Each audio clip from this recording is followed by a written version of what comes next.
Zheng Q ने गुस्से से वेई शेंग को देखा। उसके अनुसार छात्र जानबूझकर उसके साथ जीवन को मुश्किल बनाने की कोशिश कर रहा था। उसने वेई शेंग को कठोर चेहरे से देखा और सोचा कि वह कठोर और निवारक है, और कहा, मासिक परीक्षा में आपका उत्तर उचित है।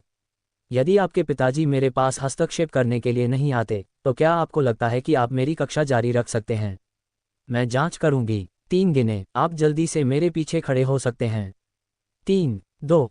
वेई शेंग अचानक खड़े हो गए और उन्हें एक ठंडे भाव के साथ बाधित किया। सबसे पहले, मैं स्वीकार करता हूं कि मैंने पिछले महीने एक कॉपी की थी और जवाब यह है कि मैं गलत था, लेकिन अगर मुझे सही से याद है, तो मैंने इस मामले के लिए आपसे पहले ही माफ़ी मांग ली है और रवैया गंभीर और ईमानदार है। उद्धरण चिन्ह। दूसरी बात, मैं आपका छात्र हूं, अपराधी नहीं। मैंने चोरी करने के बजाय उत्तर की नकल की है। आप मेरी आलोचना कर सकते हैं और मुझे शिक्षित कर सकते हैं, लेकिन आप मुझे खेल में शामिल नहीं कर सकते। एक शिक्षक के रूप में हमेशा अपने छात्रों को मार्गदर्शन न दें। ऑनलाइन जाकर आपकी जिम्मेदारी छात्रों को शिक्षित करना और मार्गदर्शन करना है जब वे गलतियां करते हैं, न कि उनके आत्मसम्मान को ठेस पहुंचाना। क्या आपको नहीं लगता कि इस दृष्टिकोण ने मेरे शारीरिक और मानसिक स्वास्थ्य को गंभीर रूप से प्रभावित किया है? तीसरा, मैं कोई बेशर्म चीज नहीं हूं, आगे से अपनी बातों पर ध्यान देना। आश्चर्य। पूरी कक्षा में उबाल था, छात्र एक दूसरे से कानाफूसी कर रहे थे। झेंग की पोडियम पर एक क्षण के लिए स्तब्ध थी। ये बच्ची अब कहाँ विद्यार्थी जैसी लगती है। एक पल के लिए तो उसे ये भी लगा कि वह अधीनस्थ हो गई है और वेई शेंग उसका नेता बन गया है। वेई शेंग की अभिव्यक्ति शांत रही, लेकिन उसकी हल्की सी भौहें झेंग क्वी के प्रति उसके असंतोष को प्रकट कर रही थीं। झेंग की कुछ देर के लिए चुप हो गई। उसने पाठ्यपुस्तक उठाए और फिर से पोडियम पर दस्तक दी। गुस्से से चिल्लाते हुए बोली, अब तुम्हारी बारी है। मुझे पीछे ले जाओ और खड़े हो जाओ, नहीं तो आज की क्लास भी वैसी ही होगी। किसी को भी रोको। बेवजह परेशानी खड़ी करना। वेई शेंग ने उदासीनता से 4 शब्द बोले और फिर एक कुर्सी पर बैठ गया। क्या ये हो सकता है कि केवल वह छात्र जिसने शिक्षक झेंग से आपसे घड़ी इकट्ठा करने के लिए कहा था, वह तथाकथित चोर हो सकता है, और बाकी सभी आपके अपमान के पात्र हैं? झेंग क्वी ने स्पष्ट रूप से वह नैतिकता खो दी है जिसकी वह हकदार थी, और उसके मन में ऐसी महिला के लिए कोई सम्मान नहीं है। अचानक उसे लगा कि वह 10 साल से भी अधिक समय से अपने दिल की गहराइयों में दबी हुई थी या फिर भूली हुई थी, लेकिन जब उसे याद आया कि उसकी पीठ पर लगा कांटा अचानक ही बाहर निकल गया था, तो उसे अजीब तरह से हल्कापन महसूस हुआ। जैसे ही उसने ये कहा, वांग यान का दिल थोड़ा सा हिल गया, क्योंकि यह उसके पिता थे जिन्होंने शिक्षक झेंग को एक घड़ी दी थी। इसलिए उसने हर बार परीक्षा देने पर उत्तर की नकल की, भले ही उसने इसे देखा हो। उसने कुछ नहीं कहा। झेंग क्यू इतना क्रोधित था कि उसने अंततः वेई शेंग की अभिव्यक्ति के साथ दरवाजा बाहर निकाल दिया, जो ध्यान देने के लिए बहुत आलसी था, और छात्रों के पूरे हॉल को छोड़ दिया। अगले ही पल कक्षा में लड़कों की ओर से जयकारे की आवाज आई, क्योंकि गणित की शिक्षिका बहुत ही बदमिजाज थी और हमेशा छोटी छोटी बातों पर उन्हें बुरे शब्दों से अपमानित करती थी, और कभी कभी उसके बुरे स्वभाव के कारण यहाँ तक कि छात्रों के 18वीं पीढ़ी के पूर्वजों को भी लगभग फिर से डांट पड़ती थी। वेई शेंग, आप अद्भुत हैं। वेई शेंग, क्या तुमने आज चिकन खून पीटा? बहुत अच्छी बात कह रहे हो। तुम विधवा झेंग से नाराज दिख रहे हो। विधवा झेंग, झेंग क्यू को लड़कों द्वारा निजी तौर पर दिया गया उपनाम है। उसे पहले ब्लैक विडो कहा जाता था, लेकिन जब वह चिल्लाती थी तो उसका नाम विडो झेंग हो जाता था। दूसरी ओर वांग यान ने पाठ्यपुस्तक को मेज पर जोर से पटक दिया तथा मन ही मन उससे नाराज हो गया। इस समय कक्षा का दरवाजा फिर से खुला और झेंग क्यू ई गुस्से वाले चेहरे के साथ दरवाजे पर खड़ा था, और उसके बगल में वेई शेंग की दूसरी और चौथी कक्षा के शिक्षक ताओ के थे। ताओ के एक नए शिक्षक हैं जिनकी आयु 30 वर्ष से कम है और वे 1 वर्ष से भी कम समय के लिए स्कूल में पढ़ाने आए हैं, लेकिन वे दयालु और उत्साही हैं और वे छात्रों के प्रति बहुत दयालु हैं। झेंग क्यू के आरोप के बाद ताओ के ने वेई शेंग के डेस्क मेट ली देजी को बुलाया, जाहिर तौर पर यह जानने के लिए कि क्या हुआ था। कई शरारती लड़के दीवार के सामने डेस्क पर खड़े होकर अपने सिर के ऊपर गलियारे की खिड़कियों से बाहर देखते हुए समय समय पर समाचार बता रहे थे। ली देजी अपने वचन से विचलित नहीं हुआ, वह पूरी तरह सच बोल रहा था। शिक्षक ताओ, शिक्षक झेंग को सलाह दें। सुश्री झेंग प्रिंसिपल के पास गईं। ... अंत में वेई शेंग को प्रिंसिपल के कमरे में बात करने के लिए आमंत्रित किया गया। झेंग क्यू के अलावा ताओ के भी उसके साथ आया था। राष्ट्रपति वांग का नाम वांग जेनगन है। वेई शेंग उनके पुनर्जन्म के दिन ही अस्पताल में उनसे मिल चुके थे। पिता और कुई जियान की मां भी मौजूद थीं। इस समय प्रिंसिपल वांग प्रिंसिपल के कमरे में डेस्क पर बैठे थे। झेंग क्यू और ताओ के उनके बगल में सोफे पर बैठे थे। झेंग क्यू बदसूरत लग रहा था और ताओ के ने भौहें सिकुड़ी। प्रिंसिपल वांग ने कुछ देर तक वेई शेंग को देखा और अचानक हंस पड़े, ये फिर से तुम हो? वेई शेंग, जो कमरे के बीच में खड़ी थी, भी शर्मिंदा नहीं दिखी। उसने कमरे की तरफ देखा और सवाल सुनकर मुस्कुराई, मैं फिर से तुम्हें परेशान कर रही हूँ। ये भूत। प्रिंसिपल वांग किसी तरह हंसना चाहती थी जब उसने उसे एक बड़े शैतान की तरह देखा। क्यों? खेल के मैदान पर गुंडों ने तुम्हें सजा नहीं दी, इसलिए तुम्हें चौथे मिडिल स्कूल में कांटा बनना पड़ा। ताओके ने प्रिंसिपल वांग को अजीब नज़रों से देखा। इस समय प्रिंसिपल के लहजे और शब्दों ने स्पष्ट रूप से वेई शेंग को मजाक में डाल दिया, और वेई शेंग ने इसे अपने दिल में समझा और अचानक मुस्कुराया, आपको शर्म नहीं है या शर्म नहीं है, और मैं अभी भी इसका उल्लेख करता हूँ। प्रिंसिपल वांग अचानक हंसे, और वह सही थी। उस दिन वेई शेंग ने जो सबसे प्रभावशाली बात छोड़ी वह ये थी कि बच्चे को शर्म या शर्मिंदगी नहीं थी, अन्यथा वह उसे इस तरह से नहीं चिढ़ाता। जब जेंग क्यू ने देखा कि माहौल गड़बड़ है तो उसने तुरंत ठंडे चेहरे से उसे याद दिलाया, प्रिंसिपल वांग। प्रिंसिपल वांग ने मुस्कुराते हुए जेंग क्यू से कहा, शिक्षक जेंग, आप इतने बड़े हो चुके हैं और अपने बच्चों पर कितना गुस्सा करते हैं। मैं भी समझ गया हूं कि क्या हुआ था। हालांकि वेई शेंग ने उस समय गलत जगह पर बात की थी, फिर भी वह समझदार है। शिक्षक छात्रों को पढ़ाने के लिए पीछे कैसे खड़े होने दे सकते हैं? हमारा स्कूल छात्रों की शारीरिक सजा को पूरी तरह से समाप्त कर रहा है। अगर इसे फैलाया जाता है तो इसका स्कूल पर कोई असर नहीं पड़ेगा। क्या आप उसका पक्ष लेने की योजना बना रहे हैं? जेंग क्यू ने ठंडे चेहरे से कहा, ऐसा लग रहा था जैसे वह अपना गुस्सा दबा रहा हो। बकवास, मैं उसका पिता नहीं हूं, मैं उसका क्या पक्ष लूंगा? प्रिंसिपल वांग ने ठंडी आवाज में कहा। ताओके को उसके मजाकिया अंदाज से हंसी आ गई और उसने जल्दी से अपनी मुस्कुराहट कम कर दी। तुम शिक्षक के खिलाफ उसका खुलकर समर्थन कर रहे हो। उसने परीक्षा में उत्तरों की नकल की और यह उचित है। एक शिक्षक के रूप में मैं उसे नहीं बता सकता। अगर ऐसा है तो मैं किस तरह का शिक्षक बनूंगा? भविष्य में कोई भी छात्र मेरी बात नहीं सुनेगा। जेंग क्यू के चेहरे पर शर्म और गुस्सा था। जमीन चिल्ला उठी। प्रिंसिपल वांग ने हाथ हिलाते हुए कहा, मिस्टर जेंग, क्या आप स्कूल में रहते हुए अपना होमवर्क कॉपी करते थे? जेंग क्यू ने रुककर कहा, होमवर्क की प्रकृति परीक्षा से अलग होती है। प्रिंसिपल वांग ने कहा, यह नकल है। आपकी राय में नकल करना गलत है। क्या आपके शिक्षक ने आपको कक्षा के सामने अपमानित किया? जेंग क्यू ने ठंडे चेहरे से बातचीत का जवाब नहीं दिया।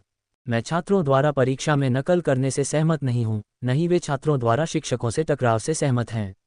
लेकिन क्या हम शिक्षकों को छात्रों को समझाने के लिए पहले अपने शब्दों और कार्यों को नियंत्रित करना होगा? वेई शेंग कभी भी शिक्षक ताओ से टकराव क्यों नहीं करते, लेकिन आज अन्य छात्रों के सामने आपसे टकराव कर रहे हैं? क्या इस घटना के बाद आपको सबसे पहले खुद पर चिंतन नहीं करना चाहिए, बल्कि छात्रों के साथ सांस लेनी चाहिए? प्रिंसिपल वांग ने गंभीर चेहरे के साथ कहा। जेंग क्वी स्पष्ट रूप से अवाक रह गया। इसके तुरंत बाद प्रिंसिपल वांग ने सख्त चेहरे के साथ वेई शेंग की ओर रुख किया, क्या आपको लगता है कि आप आज एक नायक हैं? आप एक नायक बन गए हैं।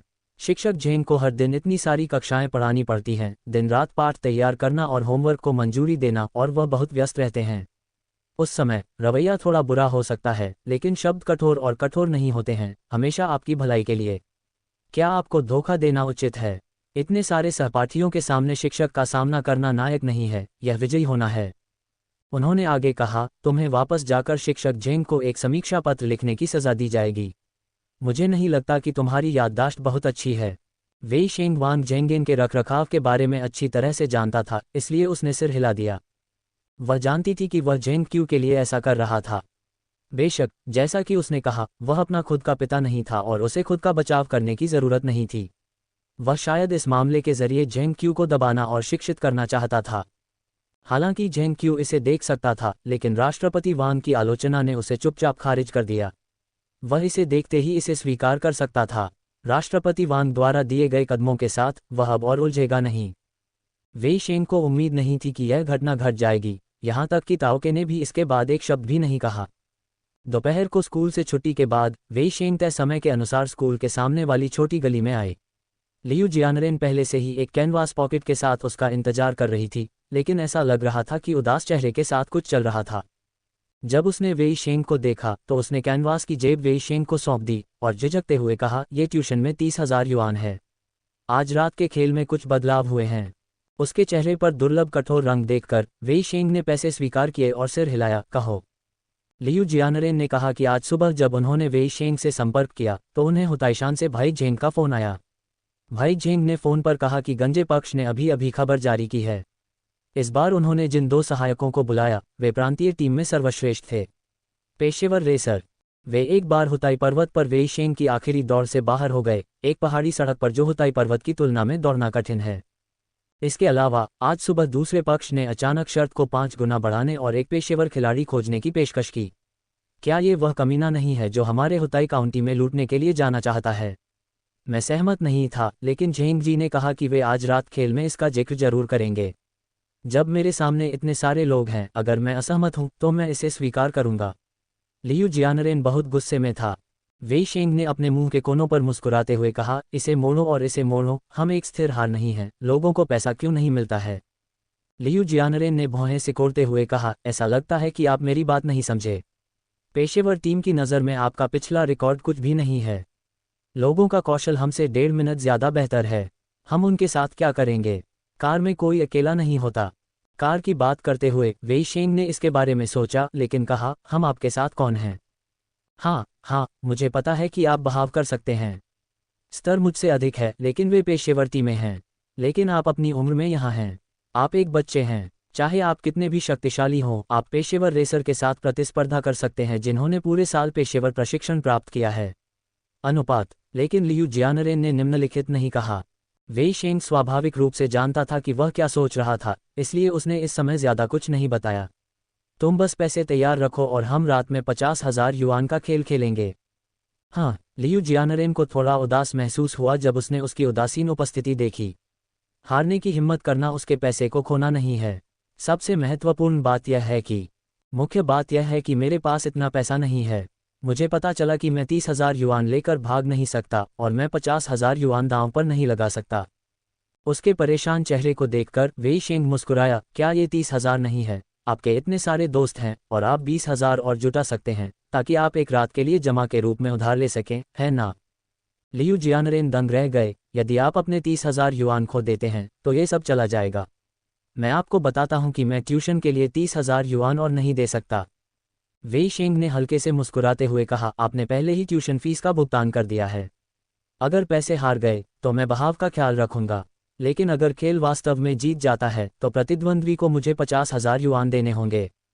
इस तरह अगर वह खेल जीत जाता है तो लियू जियानरेन उसे दिए गए 30,000 वापस कर देगा, साथ ही वह 50,000 जो उसने खो दिया था, और उसे 80,000 मिलेंगे। हुताईशान जैसी छोटी जगह में इतने बड़े खेल का सामना करना हमेशा संभव नहीं होता है। लियू जियानरेन ने वेई शेंग की बातों को नहीं सुना और खुद से कहा, मैं किसी भी पेशेवर टीम को नहीं जानता। हुताईशान केवल आपको ही बता सकता है और मैं और सन पेंग संख्या बना सकते हैं।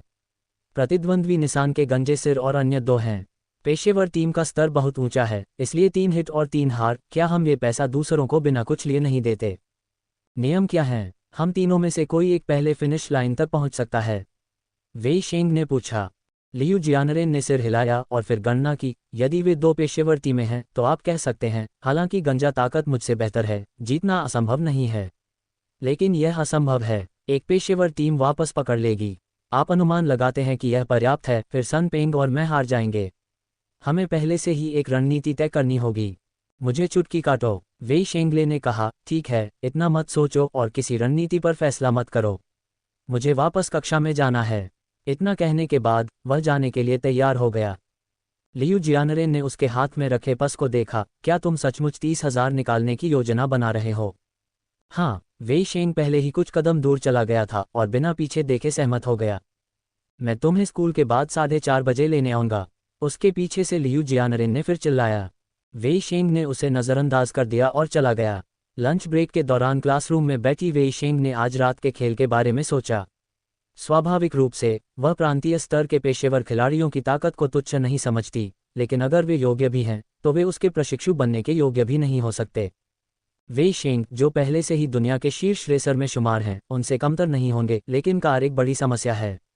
यहाँ तक कि वेई शेंग को भी जरूरी नहीं है कि वे असली हाई परफॉर्मेंस स्पोर्ट्स कार के साथ प्रांतीय स्तर पर जीतने के लिए पुरानी निसान का इस्तेमाल करें। खिलाड़ी। कार तलवारबाज की तलवार के बराबर है। लकड़ी की तलवार लोहे की तलवार से कट जाएगी। क्या ये सच है कि पत्ते तलवार बन जाते हैं? ये तलवारबाज नहीं है, यह एक आंतरिक शक्ति है। यदि शुरुआत में ही प्रतिद्वंद्वी आपको नज़रों से ओझल कर दे तो क्या आप फिर भी मोड़ पर आगे निकलना चाहेंगे, जब तक कि प्रतिद्वंद्वी कार से उतरकर हाथ से धक्का न दे? वेई शेंग, शिक्षक से सुबह कक्षा के सामने घड़ी पेश करने के लिए कहने का आपका क्या मतलब है? वांग यान ने गुस्से में कक्षा का दरवाजा खोला और दरवाजा अत्यधिक बल के कारण तेज आवाज के साथ दरवाजे के पीछे कूड़ेदान से टकराया। कक्षा में कुछ छात्र जो बातचीत कर रहे थे, सबने उस ओर देखा। वांग यान वेई शेंग के पास गया और शर्म और गुस्से से कहा, क्या आप इसे मुझे बेचना नहीं चाहते? शी झेंग ने मुझसे अभी पूछा। आपको क्या लगता है कि यह क्या है? उसने मेज पर एक छोटा सा उपहार बॉक्स फेंक दिया। वेई शेंग ने इसे खोला और देखा कि यह एक नाजुक महिला घड़ी थी। सुश्री झेंग ने मुझे घड़ी वापस लेने के लिए कहा।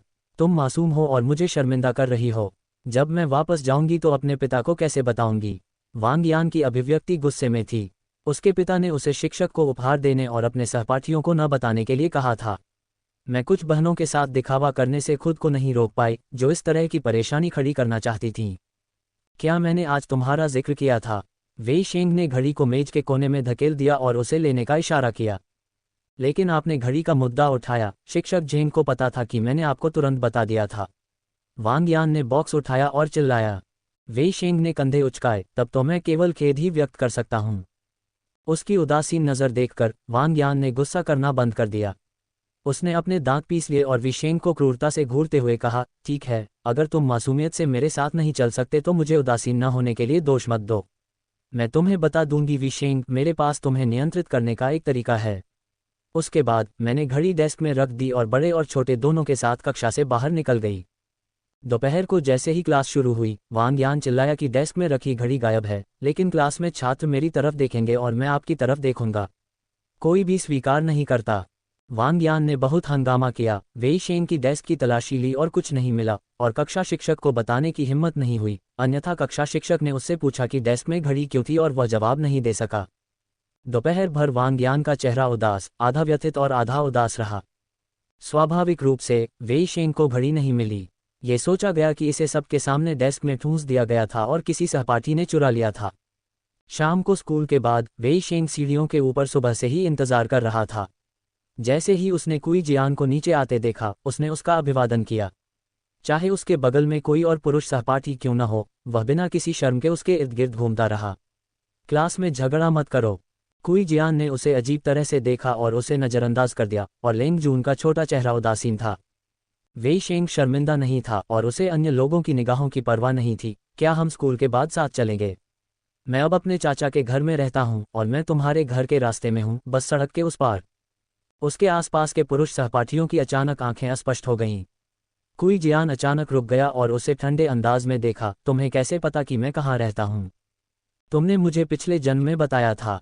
वेई शेंग ने ऐसा नहीं कहा था। ये बात तुम्हारे चचेरे भाई ने कही। उसने कुछ देर सोचा और मुस्कुरा दी। कुई जियान ने भौहें सिकुड़ी और उसकी ओर अवर्णनीय भाव से देखा। भविष्य में मुझसे इसके बारे में मत पूछना। एक लंबी चुप्पी के बाद कुई जियान ने कहा। वेई शेंग अचानक मुस्कुराया। मत पूछो, ऐसा कुछ भी नहीं है जो मैं तुम्हारे बारे में नहीं जानता। कुई जियान ने और भी गहरी भौहें सिकुड़ीं। उसने पहले कभी ऐसी लड़की नहीं देखी थी, इसलिए वह नहीं जानता कि वेई शेंग का वर्णन करने के लिए किन शब्दों का उपयोग करना चाहिए।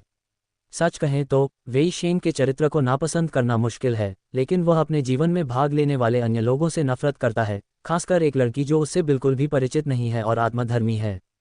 वेई शेंग ने यह आवाज़ नहीं सुनी, और जब उसने यह आवाज़ सुनी तो वह उदास हो गया। शायद उसे मजाक लगा। कुई जियान को मुड़कर स्कूल के गेट के बाहर जाते देख वेई शेंग ने अपना स्कूल बैग उठाया और दो छोटे पैरों को घसीटते हुए उसके बगल में चलने लगा और अजीब सी कुई जियान को चुपचाप मुस्कुराते हुए देखा। लियू जियानन पहले से ही स्कूल के बाहर उसका इंतजार कर रहा था, एक नई टोयोटा चला रहा था। मुझे याद है कि पिछली बार उसने कहा था कि उसकी कार उसके दादा या उसके पिता ने जब्त कर ली थी। अनुमान है कि यह वापस मिल जाएगी। हुताई काउंटी में एक टोयोटा आकर्षक है जो साइकिलों से भरा है। लियू जियानरेन ने शानदार तरीके से धूम्रपान करने के लिए शरीर के खिलाफ झुक गया। उसकी हरकतें ठाठ और सुंदर थीं और उसके गाल बहुत ही चुलबुले थे। लानत है। लियू जियानरेन ने काफी दूर से वेई शेंग को हाथ हिलाया और उसके हाथ में पड़ी सिगरेट को धीरे से बाहर निकाला। कार में बैठो, चलो पहले खाना खाते हैं। लियू जियानरेन को बिल्कुल भी घमंड महसूस नहीं हुआ, वह अभी भी जोर से चिल्ला रहा था। कुई जियान रुका और लियू जियानरेन को देखा, फिर उसके बगल में वेई शेंग को देखा, फिर मुड़कर बिना कुछ कहे साइकिल शेड की ओर चल दिया। कुई जियान, कल स्कूल में मिलते हैं। वेई शेंग ने कुई जियान की असहज पीठ की ओर हाथ हिलाया और मुड़कर लियू जियानरेन की ओर भागा। कुई जियान रुका, फिर वेई शेंग की ओर देखने लगा, जो शरीर में घुस गया था, और भौहें सिकोड़ लीं। उसे नहीं पता था कि इस दुनिया में ऐसी लड़की कैसे हो सकती है। वह खेल के मैदान में इठलाता हुआ खुद को चूमता रहा, स्पीडबोट चलाता रहा और अपने प्यार का इजहार करने के लिए चिल्लाता रहा। पहले कुछ मिनटों तक वह अभी भी उससे उलझा हुआ था और पलक झपकते ही उसने खुद को किसी और चीज पर छोड़ दिया। भाई के बेटे की कार। उसने सोचा था कि वेई शेंग उसे कुछ लड़कियों की तरह ही पसंद करती है, लेकिन अब उसे लगा कि ऐसा नहीं है। वह इस लड़की को देखकर थोड़ा उलझन में था। उलझन में कुई जियान शब्दों से अचंभित हो गया, भौहें सिकोड़कर सिर हिलाया, मुड़ा और साइकिल शेड की ओर चल दिया। जाहिर है कि वेई शेंग स्कूल के बाहर के लोगों के बहुत करीब है, एक अच्छे छात्र के विपरीत। यादन, तुम क्या खाना चाहते हो? लियू जियानरेन ने कार चलाते हुए खिड़की के किनारे हाथ रखकर पूछा। मुझे याद है कि ताओली रोड पर एक मछली पेट की दुकान है, वहां जाओ। वेई शेंग वास्तव में इसे याद करता था। हालांकि यह एक मूल्यवान चीज नहीं है, लेकिन स्मृति में स्वाद अपरिहार्य है। ये संभव है कि वेई शेंग के चावनान चले जाने के बाद उसके पास कभी और कुछ नहीं था। यहां तक कि अगर वह बाद में वापस आता तो दुकान विध्वंस के कारण गायब हो जाती। अच्छा, लियू जियानरेन ने गैस पेडल दबाया और कार सीधे ताओली रोड पर चली गई। वह खुद को रोक नहीं सका और उत्सुकता से पूछा, अभी वह बच्चा कौन था? मेरे दोस्त, वेई शेंग ने खिड़की से बाहर सड़क का दृश्य देखते हुए जवाब दिया। बॉयफ्रेंड, लियू जियानरेन मुस्कुराई, मैं छोटी सी उम्र में ही बहुत होशियार हो गई हूँ। वेई शेंग ने उसे अनदेखा कर दिया, उसने अपने चुटकुले भी एक तरफ रख दिए। मुझे नहीं लगता कि वह बच्चा आपके दोस्त जैसा है, लेकिन क्या वह आपको परेशान करता है? वेई शेंग ने अपनी नज़रें हटा लीं और उसकी ओर देखा, इतना स्पष्ट? ये सभी के लिए स्पष्ट है। लियू जियानरेन ने अपनी ठोड़ी हिलाई। वेई शेंग मुस्कुराए और कंधे उचकाए, इससे कोई फर्क नहीं पड़ता। नहीं, है न? तुम्हें वह पसंद है? लियू जियानरेन ने अपनी आंख के कोने से वेई शेंग की ओर देखा। वेई शेंग बिना कुछ कहे मुस्कुराए, कोई जवाब नहीं दिया। वास्तव में वह ये नहीं बता सकती कि कुई जियान के लिए उसके मन में किस तरह की भावनाएं हैं, अपराधबोध, आभारी, व्यथित, या उसे पसंद करना। शायद ये 10 साल बाद कुई जियान के लिए एक आध्यात्मिक संबल है, इसलिए मैं अब उसके साथ अच्छा व्यवहार करना चाहता हूँ। लियू जियानरेन ने फिर से उसके बगल में कहा, यदि आप चाहते हैं कि मैं ये कहूं कि आपको अपनी उत्कृष्टता के कारण इन बच्चों के साथ टॉस करने की ज़रूरत नहीं है, तो क्या ये बकवास नहीं है? यदि आप वास्तव में मुझे खोजने के लिए किसी को ढूंढना चाहते हैं तो आप 14 वर्ष के हैं। मैं 20 साल का हूँ। 4, आपसे बड़ा। अरे, क्या मैं आपसे 10 साल बड़ा हूँ? उसका मजाकिया रूप देखकर वेई शेंग जोर से हंस पड़ा। ये ठीक है, मेरे पास वैसे भी सही नहीं है, कुछ सालों तक आपका इंतजार करना बड़ी बात है। तारांकन तारांकन तारांकन तारांकन तारांकन तारांकन तारांकन तारांकन तारांकन का इंतजार करें, आपको इसे चुनने दें। आह, चुने चुने चुने। लियू जियानरेन ने अपना सिर हिलाया और गुनगुनाया। वेई शेंग ने उसकी परवाह नहीं की। अंत में लियू जियानरेन ने एक के बाद एक मछली के पेट को खाने के बाद वेई शेंग को एक अविश्वसनीय अभिव्यक्ति के साथ देखा, जो बिना किसी स्टोरफ्रंट वाली छोटी दुकान में फटे हुए तेल के पैन से तली हुई थी। 2 गुच्छों की कीमत उसे 10 युआन थी। 40 तार। लियू जियानरेन अचंभित रह गया। यह एक छोटी सी डोरी है, चलो मेरे लंबे शरीर के बारे में बात करते हैं। वेई शेंग सड़क पर खड़ा था और एक टिश्यू से अपना मुंह पोंछा और उसे छोटी सी दुकान के कूड़ेदान में फेंक दिया। लियू जियानरेन ने एक निवाला भी नहीं खाया, और यदि वह उसे मार भी देता तो भी वह एक निवाला नहीं खाता। वेई शेंग ने उसे इशारा किया, फिर अपनी जेब से कार की चाबी निकाली। जाओ और मेरे लिए कुछ करो। बजे, हुताई पर्वत की चढ़ाई वाली सड़क पर एक के बाद एक चमकदार रोशनी चमक उठी। मुझे डर है कि सप्ताह के दिनों में हुताई काउंटी की सड़कों पर इतने सारे वाहन देखना दुर्लभ है। कुछ ही समय बाद पहाड़ पर स्थित चौराहे को रेलिंग से अवरुद्ध कर दिया गया और किसी भी वाहन को गुजरने की अनुमति नहीं दी गई। पहाड़ी रास्ते पर भी तेज आवाज थी, छोटी सी पटरी के चारों ओर भीड़ उमड़ पड़ी थी। मैदान पर 3 पंक्तियों वाली गलियों को अलग करने वाली अलाव की 2 पंक्तियां अभी भी हैं, और इस अक्टूबर की रात में उनकी चमकदार लपटें बहुत गर्म हैं। लियू जियानरेन द्वारा वेई शेंग को पहाड़ पर भेजने के बाद वह वेई शेंग के निर्देशों के अनुसार काम करने चला गया। इस समय वेई शेंग हुताईशान के हैंडल भाई झेंग को देखने के लिए लाओ वान के साथ था। काफी दूर मैंने देखा कि एक आदमी पेड़ की छाया में कुर्सी पर बैठा हुआ था और उसके बगल में 2-2 या 3-3 के समूह में बैठे छोटे भाई खेत में इधर उधर जा रहे थे। वेई शेंग ने उस आदमी को देखा। उसका फिगर तीखा और छोटा था, उसकी आंखें चतुर थीं और ऊपर 2 मोटी और भारी भौहें सबसे ज्यादा ध्यान देने योग्य थीं। कपड़ों के लिए उसने हल्के नीले रंग की साधारण गोल गर्दन वाली बनियान पहनी हुई थी, जिसके बाहर एक काले चमड़े की जैकेट थी, और नीचे ली की जीन्स जो बेहद फैशनेबल लग रही थी, भले ही वह लगभग 40 साल का लग रहा था। शायद लियू जियानरेन के रिश्ते के कारण, या शायद इसलिए कि वेई शेंग पिछले गेम में हुताईशान रिकॉर्ड से बाहर हो गए थे, झेंग जी का उनके प्रति रवैया बेहद दोस्ताना और मैत्रीपूर्ण था। ओह, मैं लंबे समय से अपने नाम की प्रशंसा कर रहा हूँ। मुझे उम्मीद नहीं थी कि मैं इतना युवा हो जाऊंगा। हा, युवा और होनहार, युवा और होनहार, मुझे नहीं पता कि आपकी उम्र में 3 पहियों वाली बंजी कैसे चलती है। झेंग शिन ने भी इसे दूर से देखा। लाओ वान के साथ वेई शेंग मुस्कुराए और उनका अभिवादन करने के लिए खड़े हो गए। वास्तव में वेई शेंग को पहचानना मुश्किल नहीं है।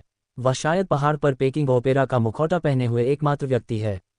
वह अच्छी तरह जानती थी कि वेई शेंग इस टूटे हुए मुखौटे को कहाँ पहनना चाहता था और यह कितना मज़ेदार था, लेकिन वह इस मिश्रित जगह में अपनी उपस्थिति को उजागर नहीं करना चाहती थी ताकि भविष्य में दुर्घटनाओं से बचा जा सके, इसलिए उसे अपने आसपास के लोगों का ध्यान सहना पड़ा।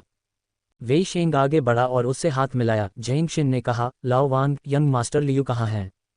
लाओ वान को पता नहीं था, इसलिए वेई शेंग ने उत्तर दिया, मैं उससे मेरे लिए काम करने के लिए कहता हूँ और जैसे ही खेल शुरू होगा मैं वहां पहुंच जाऊंगा। आइए, मैं आपका परिचय कराता हूँ।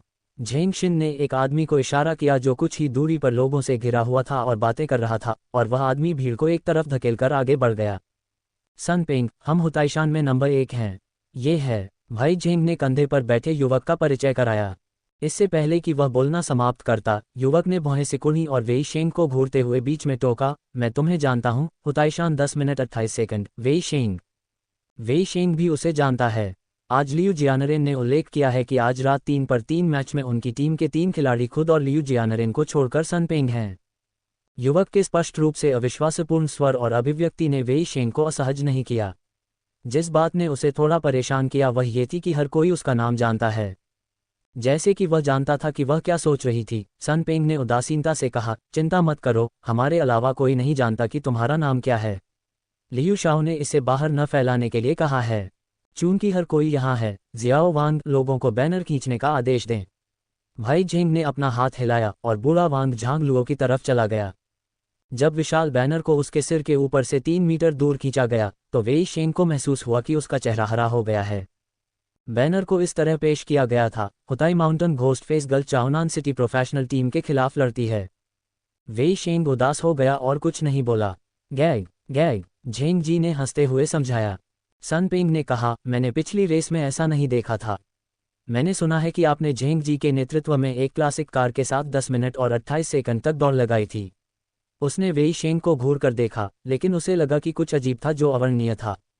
ये देखकर कि वेई शेंग का आंकड़ा स्पष्ट रूप से एक छोटे कद के साथ एक बच्चे का है, वह नहीं जानता कि मुखौटे के पीछे किस तरह का चेहरा है। वेई शेंग ने यह सुनकर सिर हिलाया। मैं इस पर बहुत ज्यादा विश्वास नहीं करता। सन पेंग ने स्पष्ट रूप से कहा, पिछली बार आपने जो भी तरीका अपनाया था उससे कोई फर्क नहीं पड़ता। ये 3 पर 3 पूरी तरह से सहयोग के बारे में है। प्रतिद्वंद्वी पेशेवर खिलाड़ी हैं और उनमें से 2 ने पूरे साल सहयोग की मौन सहमति दी है। हम तीनों ने कभी नहीं खेला है और सहयोग करना मुश्किल है। इससे पहले कि वह बोलना समाप्त करता, वेई शेंग ने उसे बीच में रोकने के लिए अपना हाथ उठाया। वह झेंग शिन से पूछने के लिए मुड़ी, क्या वह तुम्हारा है? उसने लियू शाओ को ये कहते हुए सुना कि सन पेंग हुताइशान का भाई झेंग है। घर पर खेलें, क्योंकि हर खेल में झेंग जी का मैदान भीड़ पर दांव लगाने के लिए दांव खोलेगा। ये वही है जो वेई शेंग ने आज पहाड़ पर चढ़ने से पहले ही सीखा था। उसके बाद उसे अचानक इसका पछतावा हुआ। अगर उसे पहले पता होता तो वह 30,000 युआन छोड़ देती। क्या उसकी जीत पर दांव लगाकर ज्यादा पैसे कमाना संभव नहीं था? लेकिन लियू जियानरेन के लिए इतना पैसा कमाना वास्तव में मुश्किल है और वेई शेंग ऐसा व्यक्ति नहीं है जो अपनी बात वापस ले ले। तब भाई झेंग ने सिर हिलाया और मुस्कुराते हुए कहा, मैंने अकेले ही सन पेंग की खेती की है और हम हुताई पर्वत के स्तंभ हैं। चिंता मत करो, वह वहाँ है। वेई शेंग ने अपना हाथ उठाया और फिर से एक अप्रिय आवाज में बीच में टोका, हुताइशान के नंबर 1 खिलाड़ी के रूप में उन्हें खेल में थोड़ा भी आत्मविश्वास नहीं है। अपना मुंह खोलो और अपने प्रतिद्वंद्वी की महत्वाकांक्षा को बंद करो और अपनी खुद की शक्ति को नष्ट करो। ये हुताइशान अनेक का व्यावसायिकता है। किसी ने नहीं सोचा था कि वह पहले हमला करेगी। भाई झेंग के लिए तो एक क्षण अचंभे की बात थी। सुन पेंग ने भी काले चेहरे के साथ असंतोष व्यक्त किया। उसने स्वाभाविक रूप से अपना हाथ बगल में रखा और इत्मीनान से कहा, ये लियू जियानरेन से ज्यादा कुछ नहीं है। ये बेटा विशुद्ध रूप से एक टिकट खिलाड़ी है, लेकिन मुझे कभी भी आपसे ऐसा कुछ कहने की उम्मीद नहीं थी। दूसरे पक्ष के पास वर्षों के सहयोग के बाद एक मौन सहमति थी, लेकिन आप जानते हैं कि एक रेसर के रूप में सबसे महत्वपूर्ण क्या है? उसने सुन पेंग से पूछा। बाद वाले ने अपना मुंह खोला और कहा, कुशल और दक्ष। कोई आश्चर्य नहीं कि आप इस उम्र में पहुंचने पर ही हुताइशान में रह सकते हैं। और कुछ लोग आपकी उम्र के नहीं हैं, लेकिन अंतर्राष्ट्रीय कार जगत में रहे हैं। वेई शेंग ने अपनी उंगली छाती और सिर पर रखते हुए कहा, एक रेसिंग कार। हाथ में जो होना चाहिए वह है निडर दिल और निडरता की भावना। उसने आंखें मूंद लीं और जोर से बोलना जारी रखा, खेल शुरू होने से पहले एक ईमानदार दिल आपको अजेय कैसे बना सकता है और अपने प्रतिद्वंद्वी को हरा सकता है। जानिए कि आप हुताइशान नंबर 1 क्यों हैं, क्योंकि आपने कभी किसी मजबूत प्रतिद्वंद्वी का सामना नहीं किया है। इसलिए आप केवल हुताइशान के नंबर 1 हो सकते हैं। प्रांतीय पेशेवर टीम के बारे में सुनकर आप मौत से डर गए थे।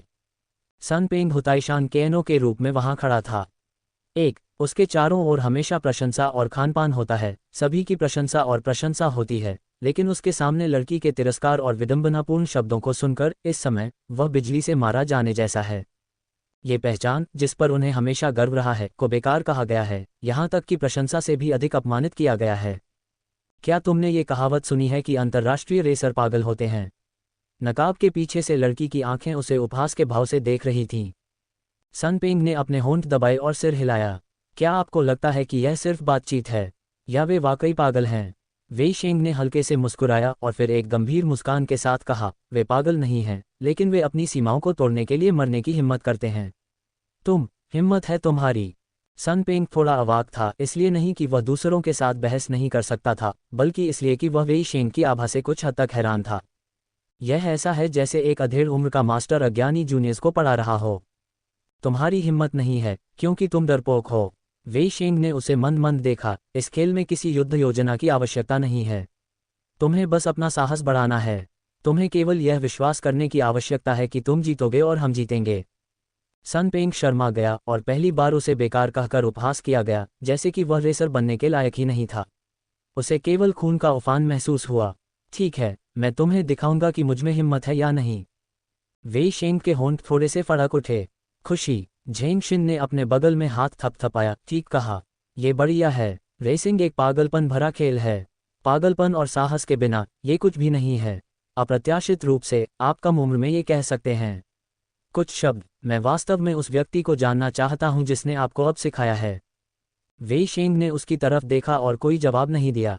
जो लोग खुद को सिखाते हैं, हाँ, और बहुत से, लेकिन ऐसा करने की क्षमता जीवन और मृत्यु के बीच की प्रतियोगिता में अभ्यास में अधिक है।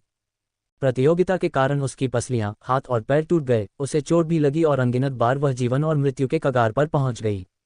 ये कोई मजाक नहीं है। बेशक उसने यह उम्मीद नहीं की थी कि सुन पेंग में साहस और अनुभव होगा, लेकिन इस तरह का डर एक रेसर होने की योग्यता नहीं है। मैं तुम्हें पहले तुम्हारे प्रतिद्वंद्वी से मिलवाऊंगा। भीड़ से कुछ दूर ट्रैक पर कुछ लोग आए। वहां कुछ कारें खड़ी थीं। बीच में खड़ी 3 या 2 स्पोर्ट्स कारों को घेरने के लिए कारों ने एक घेरा बना लिया था। 11 या 2 युवा लोग धूम्रपान करते हुए बातें कर रहे थे। ये निसान टीम के कुई बिन और कई अन्य युवा थे। झेंगशिन को सन पेंग और वेई शेंग के साथ आते देख उन्होंने बात करना बंद कर दिया और दूसरी ओर देखने लगे। जो सबसे पहले बाहर आया वह गंजा सिर था। उसने झेंगशिन को हल्के से देखा, फिर अपनी नज़र वेई शेंग की ओर घुमाई। भाई झेंग, हुताइशान वाकई निर्जन है। क्या तुम इस छोटे से हिस्से पर भरोसा करने की योजना बनाओगे?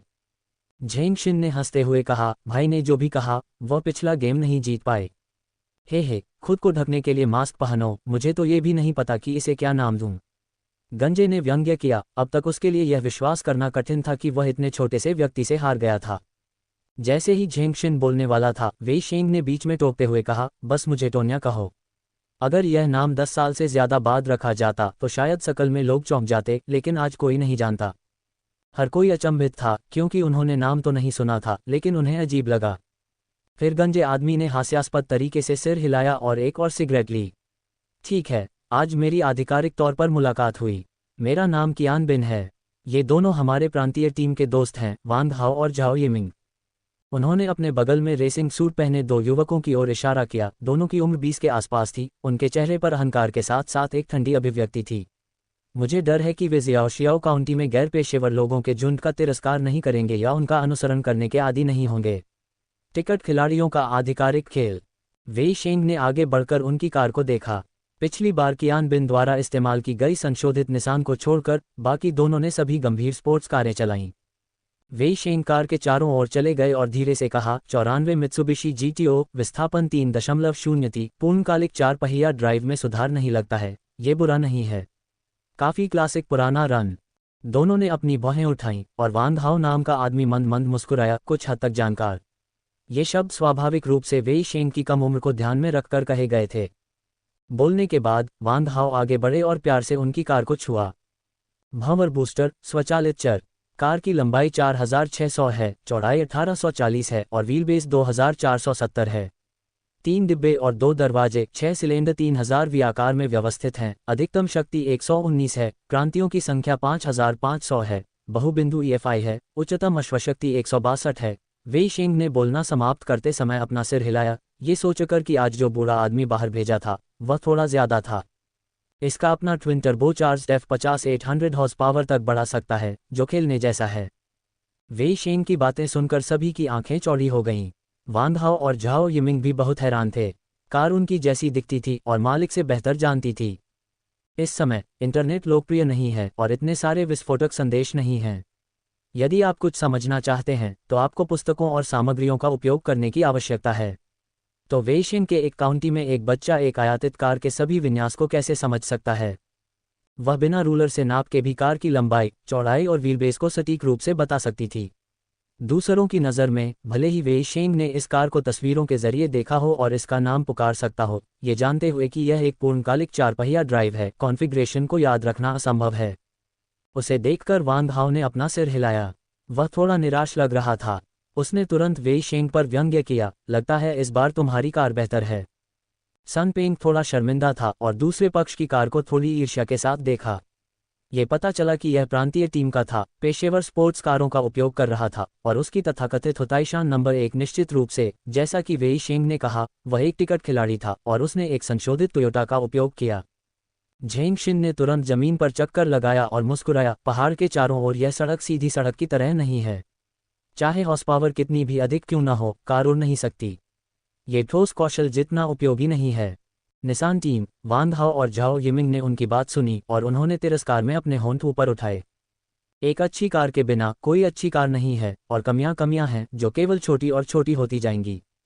वेई शेंग ने पहले बात की और इत्मीनान से कहा, मैं झेंग के बयान से सहमत नहीं हूं। क्या आपने गेम खेला है?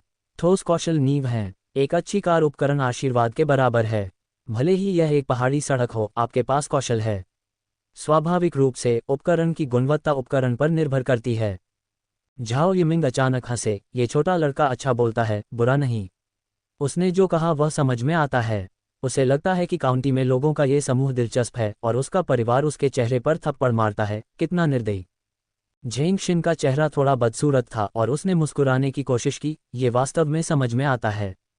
गंजा कियान बिन एक खुशी है, तो मुझे नहीं पता कि आपके हुताईशान के उपकरण आशीर्वाद कितने शानदार हैं, लेकिन ये हमारी आंखें खोल देता है। झेंग शिन मुस्कुराया और कुछ नहीं कहा, उसका दिल पहले से ही बहुत गुस्से में था।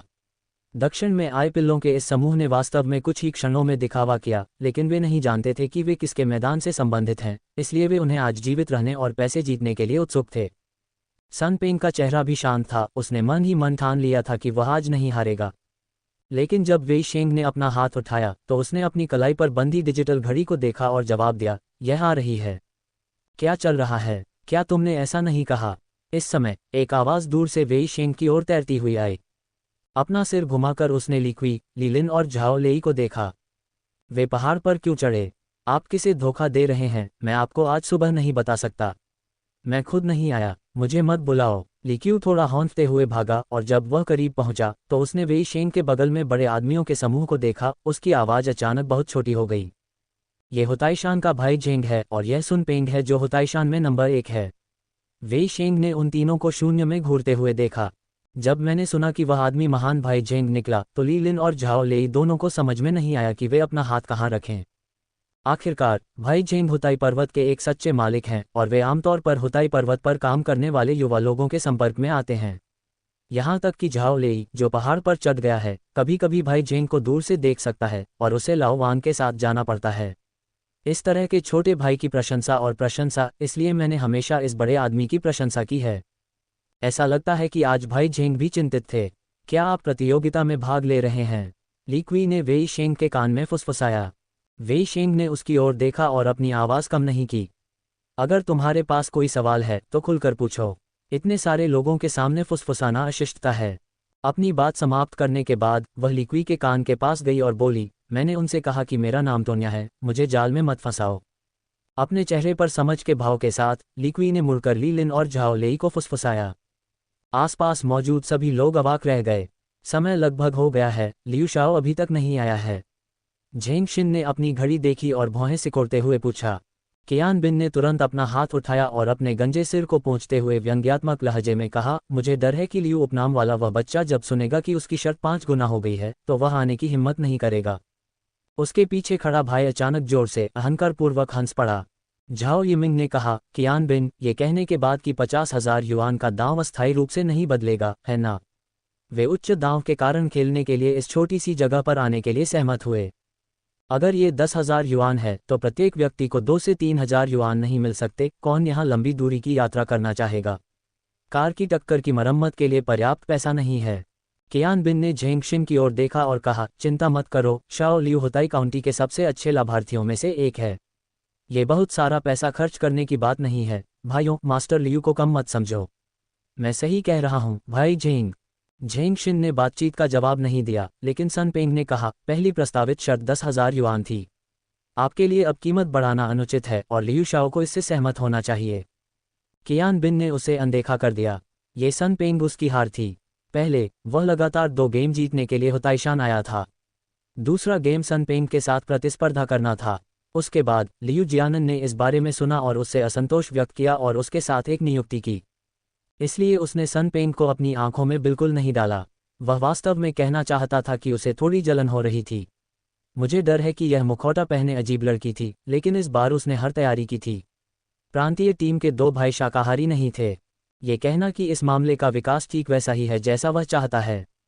यदि लियू जियानरेन पिछली बार नहीं जीतता और मिठास का स्वाद नहीं चखता तो वह जुए के खेल के लिए कैसे सहमत हो सकता है? मुझे डर है कि पैसा कमाना इतना आसान नहीं होगा। चलो पहले ट्रैक पर चलते हैं, झेंगशिन ने कहा। समय लगभग आ गया है और अब हमें अपनी स्थिति पर कायम रहने की आवश्यकता है, अन्यथा इससे दर्शकों का उत्साह कम होगा और उनके सट्टे के कारोबार में भी देरी होगी। लोगों के एक समूह ने कार को ट्रैक की दिशा में मोड़ दिया। शाओ लियू की कार आ रही है, किसी ने चिल्लाकर कहा। वेई शेंग ने अपना सिर घुमाकर देखा और देखा कि लियू जियानरेन की नई सिल्वर ग्रे टोयोटा कार पहाड़ी ट्रैक पर जा रही थी और जल्द ही ट्रैक पर रुक गई। गंजे सिर वाले और अन्य लोग भी अपनी गाड़ियां पार्क करके आगे बढ़ गए। लियू जियानरेन कार से उतरा और तेजी से वेई शेंग की ओर बढ़ा। उसने घबराते हुए पूछा, ये कहाँ से आया? आपको पूछने की जरूरत नहीं है, क्या आप यहाँ हैं? हाँ, लियू जियानरेन ने जोर से निगलते हुए कहा, मैं जल्द ही यहाँ आऊँगा। क्या ये पिछली समाचार रिपोर्ट से है? हाँ, वेई शेंग ने सहमति जताई। दोनों ने बात की कि गधे के होंठ सही नहीं थे, यह उल्लेख नहीं करने के लिए कि कियान बिन, वान धाओ और झाओ यिमिंग समझ में नहीं आए, यहाँ तक कि झेंगशिन और सनपेंग भी उन्हें नहीं समझ पाए। शाओ लियू, हमारे खेल का स्तर हुताई काउंटी में सर्वश्रेष्ठ में से एक है। क्या आपको जुए के साथ बने रहना है? मुझे 8,000 युआन नहीं मिल सकते हैं और मुझे डर है कि हर कोई हंसेगा। कियान बिन ने देखा कि लियू जियानरेन अपनी जगह पर था। जोर से बोलने का अवसर पकड़ो। जैसा कि अपेक्षित था, आसपास के दर्शक धीरे धीरे शांत हो गए और कान खड़े करके सुनने लगे। आप कितना बड़ा दांव लगाना चाहते हैं? लियू जियानरेन ने कियान बिन की ओर देखा। 50,000 राउंड, मैं शर्त हारना पसंद करूंगा। कियान बिन मुस्कुराया और अपनी ठोड़ी उठाई और एक भाई ने पैसे की एक जेब जमीन पर फेंक दी। जेबें खुली थीं और उनके अंदर भूरे बालों वाले बूढ़े लोगों के सिर रखे हुए थे। दर्शकों ने बड़बड़ाया, प्रति राउंड 50,000 युआन। ये निर्दयी है। यहाँ तक कि हुताईशान के झेंग जी के पास आज चाओनान टीम के लिए बेहद कम ऑड्स हैं और हुताईशान की जीत की संभावना बहुत अधिक है, जिसका अर्थ है कि वह हुताईशान की जीत के बारे में आशावादी नहीं है। प्रतिद्वंद्वी उठाएगा और वजन बढ़ाना डकैती के बराबर है। लियू जियानरेन ने अपने बगल में वेई शेंग की ओर देखा, केवल ये देखने के लिए कि उसने अपना चेहरा बदले बिना सिर हिला दिया। ठीक है, 50,000 तो 50,000 ही होते हैं। लियू जियानरेन ने मुड़कर अपनी कार की डिक्की से एक कैनवास की जेब निकाली और झेंगशिन की ओर फेंक दी। भाई झेंग, कुछ पैसे। झेंगशिन चौंक गया। उसने जल्दी से हाथ हिलाया और अपने भाई को इशारा किया कि वह इसे ले ले। 50,000, 50,000। एक बार दोनों पक्षों के बैंक नोटों का ऑर्डर हो जाए तो खेल तय हो जाएगा। समय पूरा हो गया है। झेंगशिन ने अपनी कलाई उठाई और अपनी घड़ी देखी, फिर मुड़कर स्टेडियम की तरफ चला गया और वेई शेंग को खाली पार्किंग स्थल की ओर देखने की याद दिलाई। वे अभी तक क्यों नहीं आए? वेई शेंग ने लियू जियानरेन की ओर देखा। आसानी से ऊपर चढ़ना अच्छा रहेगा, लियू जियानरेन ने असहाय भाव से कहा। उसने कार की कोशिश की, उसमें कितनी हॉर्स पावर थी, और एक्सीलेटर पर हल्का पैर रखते ही वह लगभग दुर्घटनाग्रस्त हो गया। अब उसके भाई को पहाड़ पर सुरक्षित चढ़ने के लिए आभारी होना चाहिए। कियान बिन ने खुशी से कहा, क्यों, भाइयों की आंखें खोलने के लिए वास्तव में एक समापन है। उसने अभी अभी शब्दों के साथ मजाक किया और उपहास किया। अप्रत्याशित रूप से इस समय दूर से एक के बाद एक विस्मयादिबोधक ध्वनियां आने लगीं, जो धीरे धीरे विस्मयादिबोधक में भी विस्तारित हो गईं। जैसे ही एक चमकदार कार की हेडलाइट ट्रैक पर लटकी, एक काला राक्षस धीरे धीरे पहाड़ के प्रवेश द्वार से सभी की आंखों के सामने चला आया। यह कोई राक्षस नहीं है, बल्कि एक बहुत ही शानदार काले रंग की स्पोर्ट्स कार है।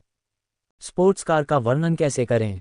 फ्रंट कवर पर दो विशाल वेंटिलेशन छेद न केवल पारंपरिक स्पोर्ट्स कार के सामने के चेहरे के लेआउट को तोड़ते हैं, बल्कि इसके ऊंचे सामने के नाक को भी उजागर करते हैं। चिकना हेडलाइट्स और घुमावदार वायु सेवन के साथ, जैसे कि एक कार सड़क पर घूम रही हो। लाल बाराकुडा, काली कमर, शरीर के साथ एकीकृत पूंछ अंत और 4 गोल टेल लाइट्स एक शांत और शांत राक्षस की तरह हैं।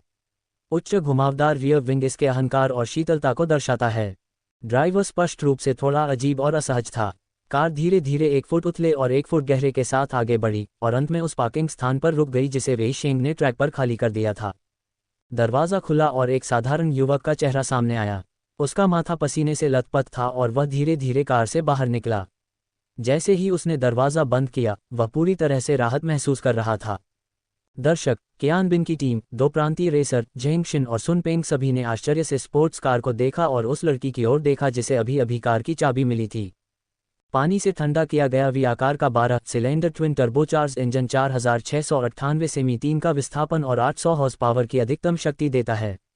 कैसा रहेगा? मैं 50,000 युआन स्वीकार करूंगा। वेई शेंग की आवाज़ सपाट थी और उसके होंठों के कोनों में धीरे धीरे बुराई उभरी। मुस्कुराओ। लियू जियानरेन समेत सभी ने अपनी आंखें चौड़ी कर लीं। वे वेई शेंग को नहीं, बल्कि कार को देख रहे थे।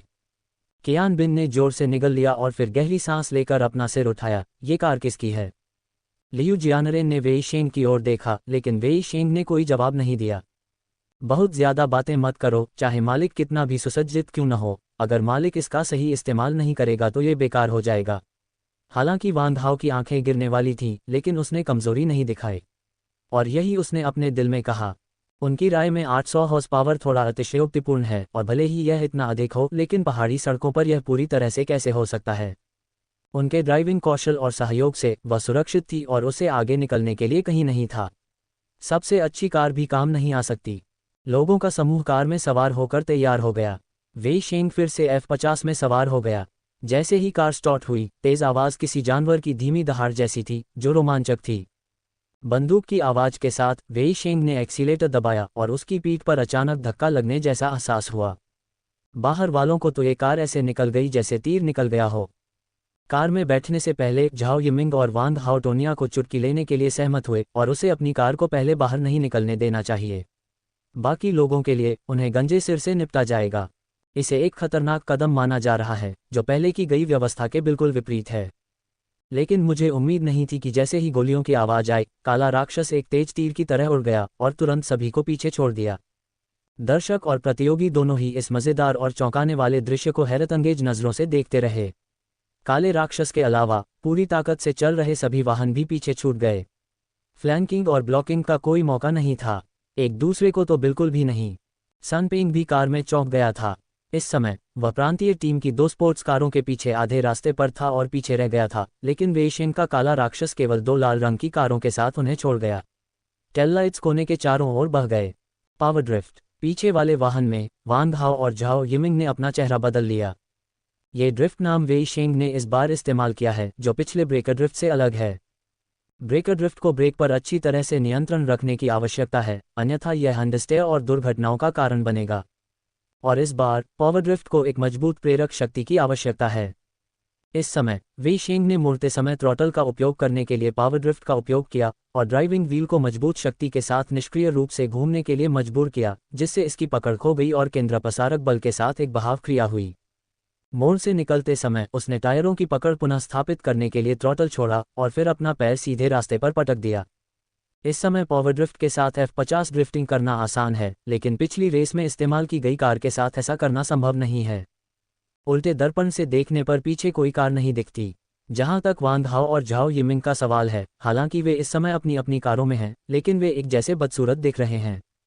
उन्होंने प्रथम श्रेणी के हैंडल का उपयोग करके एक के बाद एक कोने के चारों ओर चक्कर लगाया और फिर उन्होंने देखा कि काला राक्षस तीसरे कोने में गायब हो गया। दुर्व्यवहार समाप्त करें। अंत में वेई शेंग ने 6 मिनट और 37 सेकंड में फिनिश लाइन तक पहुंचकर बढ़त हासिल की, जो ताइशान टिकट राइडर्स के पिछले सर्वश्रेष्ठ परिणामों से ठीक 2 गुना तेज था। वेई शेंग इस पूरे प्रयास के परिणामों से बहुत संतुष्ट हैं। कहने की जरूरत नहीं है कि कार की भूमिका अनावश्यक है। इसके अलावा वह पहले से ही इस पहाड़ी सड़क पर दौड़ चुकी है। वह स्पष्ट रूप से जान सकती है कि किस कोने को काटना है और किस दूरी को अधिक तेजी से और सटीक रूप से काटना है। संभवतः यह अंतर्राष्ट्रीय खिलाड़ियों और सामान्य खिलाड़ियों के बीच का अंतर है। पिछली बार वेई शेंग को लगा था कि अगर वह पूरी ताकत से प्रयास करती हैं और अपने पुराने दोस्त को इसमें शामिल करती हैं, तो ये 10 मिनट और 28 सेकंड के स्कोर से कम 2 अंक तेज होगा, लेकिन अब ये पूरे 3 मिनट और 51 सेकंड है, जो उनकी उम्मीद के भीतर है। वेई शेंग ने फिनिश लाइन पर पहुंचकर गाड़ी नहीं रोकी। इसके बजाय उसने खिड़की नीचे की और झेंग शिन से कहा, कल लियू जियानन मुझे पैसे दे देना।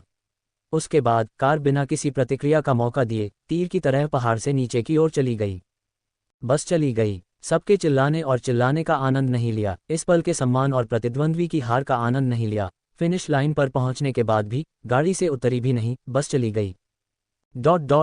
वेई शेंग ने कार को छिपाने के लिए एक नई जगह ढूंढी और उसे अपनी कार जैकेट से ढक दिया, ताकि वह निश्चिंत होकर घर लौटने से पहले सुरक्षित रह सके। रात के 9 बज चुके थे जब वेई शेंग घर आया और उसने देखा कि उसके चाचा यांग लिपिंग सोए नहीं हैं, तो उसने उनसे आज के शेयर ट्रेंड के बारे में पूछा। क्योंकि इस अवधि के दौरान जल संरक्षण स्टॉक यांग लिपिंग का ध्यान केंद्रित करने वाले स्टॉक थे, इसलिए वे वेई शेंग द्वारा पूछे गए 2 स्टॉक के बारे में बहुत अच्छी तरह से जानते थे। उन्होंने वेई शेंग को बताया कि XX जोबा और XX वाटर कंजर्वेंसी दोनों की दैनिक सीमा 8 अक्टूबर को थी, और उन्होंने वेई शेंग को एक प्रतिभूति कंपनी का फ़ोन नंबर बताया, कहा कि वह इस नंबर का उपयोग व्यापार के लिए मैन्युअल रूप से वर्तमान स्टॉक मूल्य की जांच करने के लिए कर सकता है, लेकिन यदि आप खरीदना या बेचना चाहते हैं तो आपको पहले प्रतिभूति कंपनी का खाता होना चाहिए। वेई शेंग ने सिर हिलाया और यांग लिपिंग की हैरान आंखों के साथ कमरे में लौट आया। 8 अक्टूबर को यांग लिपिंग द्वारा बताए गए 2 स्टॉक की चाल बिल्कुल वैसी ही है जैसा कि सिरिल ने उन्हें बताया था, जिसका अर्थ है कि इस विचार को लागू किया जा सकता है। वेई शेंग ने अगले कुछ दिनों के दैनिक स्टॉक चार्ट और समय चार्ट पर नोट्स लिए, और वह केवल टाइमलाइन ही बना सकती है जिसे विस्तार से दर्ज नहीं किया जा सकता है।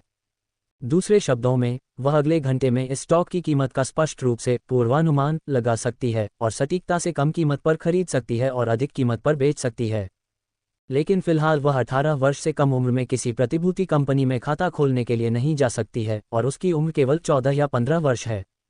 अपनी मां को खुद ही खाता खोलने के लिए कहने से काम नहीं चलेगा। ये बताना असंभव है कि पैसा कहां से आता है। ऐसा लगता है कि केवल एक ही रास्ता है, लियू जियानरेन। यद्यपि किसी और की पहचान के साथ खाता खोलना जोखिम भरा है, फिर भी लियू जियानरेन को वेई शेंग की ट्रस्ट सूची में सूचीबद्ध किया जा सकता है। इस समय हुताई काउंटी में एक अनुभवी कैडर परिसर की दूसरी मंजिल पर एक खिड़की में अभी भी एक हल्का पीला प्रभामंडल था। कुई जियान इस कमरे में डेस्क के सामने एक सुंदर मुद्रा में बैठा था। रुईफेंग की नज़रें उस सुंदर आदमी के साफ और ठंडे चेहरे पर थीं और डेस्क पर रखी किताबों को गंभीरता से देख रही थीं। डेस्क लैंप उज्ज्वल है, लेकिन युवा लड़के की उज्ज्वल और साफ को छिपाना मुश्किल है। जिस स्टॉल पर वह पेशेवर रूप से पढ़ रहा था, कमरे के दरवाजे को धीरे से खटखटाया गया और फिर उन्होंने ताला घुमाया और दरवाजा खुल गया। कुई योंगजेन दरवाजे के बाहर खड़ी होकर अपने बेटे को मुस्कुराते हुए देख रही थी। क्या तुम इतनी देर तक अभी भी पढ़ रहे हो? कुई जियान ने अपने मुंह के कोने पर एक छोटी सी मुस्कान के साथ अपना सिर उठाया। माँ। कुई योंगजेन मुस्कुराया और कमरे में कदम रखा, बिस्तर के किनारे बैठ गया और कहा, माँ कल दक्षिण में वापस आ जाएगी और आपकी स्थानांतरण प्रक्रिया अगले सप्ताह पूरी हो जाएगी। मैं आपको उस समय ले लूंगा। ये सुनकर कुई जियान चौंका, इतनी जल्दी? उसने सोचा कि चाओनान शहर में स्थानांतरित होने में कम से कम 1 या 2 महीने लगेंगे। हम क्यों बर्दाश्त नहीं कर सकते? कुई योंगजेन ने अपने बेटे के कंधे को धीरे से सहलाया, उसके चेहरे पर एक दुर्लभ दयालु मुस्कान थी। कुई जियान की आंखें थोड़ी झुक गईं और फिर उसने कहा, यह बहुत अचानक हुआ लगता है। उनके दादा एक पुराने लाल सेना के सैनिक हैं और क्योंकि उनके माता पिता काम में व्यस्त रहते हैं और उन्हें चिंता होती है कि वे चाओनान में अपनी देखभाल नहीं कर पाएंगे, इसलिए उन्हें बचपन से ही उनके दादा के घर पर पाला गया है। तो मैं वह दादा हूं जो इसे ऊपर खींचता हूं। जूनियर हाई स्कूल कैंपस में पुनर्जन्म, सबसे मजबूत ब्लैक बेली बिजनेस वुमन। अध्याय 38, कुई परिवार के बारे में पुरानी बातें, सुंदर अमीर आदमी।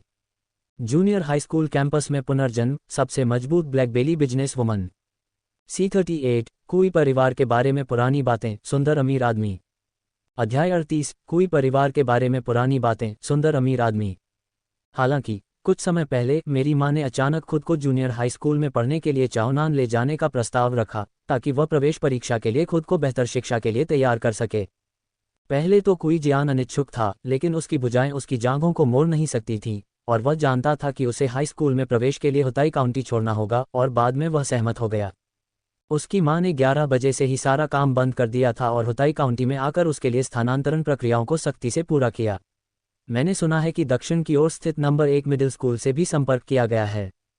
उन्होंने सोचा था कि इसे वापस लेने में 1 या 2 महीने लगेंगे, लेकिन उन्होंने यह नहीं सोचा था कि यह इतनी जल्दी हो जाएगा।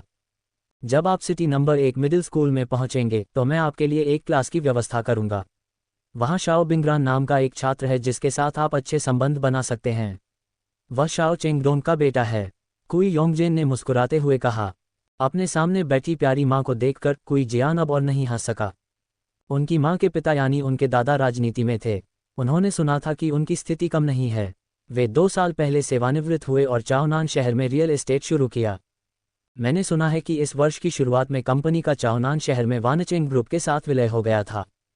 वानचेंग के शाओ चेंगडोंग इसके अध्यक्ष हैं, जिनके पास 60% शेयर हैं, तथा कुइजिया 40% शेयर के साथ दूसरे सबसे बड़े शेयरधारक हैं। दादाजी अब बहुत बूढ़े हो चुके हैं और उनकी सिर्फ 2 बेटियां हैं। दूसरी बेटी की शादी जल्दी और अच्छी तरह से हो गई, इसलिए माँ, जो सबसे बड़ी बेटी है, संपत्ति की देखभाल के लिए दादाजी के पीछे पीछे चल रही है। जब तक उनकी माँ को उनके पिता से प्यार नहीं हुआ, उनके पिता ली झेंगवन एक साधारण सिविल सेवक थे। कुई परिवार के दबाव में उन्हें कुई परिवार में प्रवेश करना पड़ा और फिर अपनी माँ की व्यवस्था के तहत रियल एस्टेट उद्योग में प्रवेश किया। दूसरे शब्दों में, कुई जियांडा को जन्म से ही कुई नाम दिया जाना तय था। वह अपने दादा के पारिवारिक व्यवसाय को विरासत में लेना चाहता था और उसे अपनी माँ के सख्त दबाव में सारी व्यवस्थाएं सहनी पड़ीं। बेशक इस सब के बारे में वेई शेंग, जो उस समय बिस्तर पर लेटा हुआ ये सोच रहा था कि शेयरों का व्यापार करने के लिए पैसे का उपयोग कैसे किया जाए, उसे नहीं पता था। जब वह छोटी थी, भले ही उसके पास कोई जियान जैसा कोई दोस्त था, वह उसके परिवार की स्थिति के बारे में पूछताछ नहीं करना चाहती थी, और कोई जियान स्कूल में कम महत्वपूर्ण था और कभी दिखावा नहीं कर सकता था। भले ही उसके सहपाठियों को पता था कि उसका परिवार अमीर है, वह उसके परिवार के बारे में पूछताछ नहीं करता था। तुम क्या करते हो? जब वह बड़ी हुई तो वानचेंग समूह के विकास, समूह में बदलाव और कर्मियों के बदलाव के साथ कोई परिवार पहले ही वानचेंग समूह को छोड़कर अपने दम पर खड़ा हो चुका था। उसे ये भी नहीं पता था कि ऐसा भी भाग्य होगा। इसके अलावा कुई जियान और वेई शेंग शायद ही कभी अपने परिवार के बारे में एक साथ बात करते थे। उस समय वेई शेंग अपने जीवन की दौड़ में व्यस्त था, इससे पहले कि बहुत देर हो जाए, और वह अपने जीवन में भाग लेने में कभी दिलचस्पी नहीं रखता था। या शायद पारिवारिक कारणों से वेई शेंग के मन में अचेतनहीन भावना थी और वह जानबूझकर इन चीज़ों के बारे में संपर्क और पूछताछ से बचता था। वह केवल इतना जानती थी कि कुई जियान का परिवार रियल एस्टेट के कारोबार में था और रियल एस्टेट क्षेत्र में काफ़ी प्रसिद्ध था। उसका परिवार बहुत अमीर है, उसके पिता एक कुलीन व्यक्ति हैं और उसकी माँ मजबूत और चतुर है। इतना ही, कुई जियान की तुलना में वेई शेंग अपने पिछले जीवन में शाओ बिंगरान के प्रति अधिक आसक्त है, जो हमेशा उसकी आंखों में गर्म रहता है, वह आदमी जो वास्तव में एक देवदूत की तरह है। वास्तव में अब भी वेई शेंग ने दक्षिण की ओर मुड़ने के बाद युवा शाओ बिंगरान को फिर से देखने के बारे में सोचा था और उसके दिल में अभी भी बहुत कम उम्मीद थी। बेशक यह उस बूढ़े आदमी के लिए सिर्फ एक पुरानी याद है। अगली सुबह जल्दी वेई शेंग सुबह जल्दी उठ गया और हमेशा की तरह अपनी साइकिल लेकर गलियारे से बाहर निकल गया।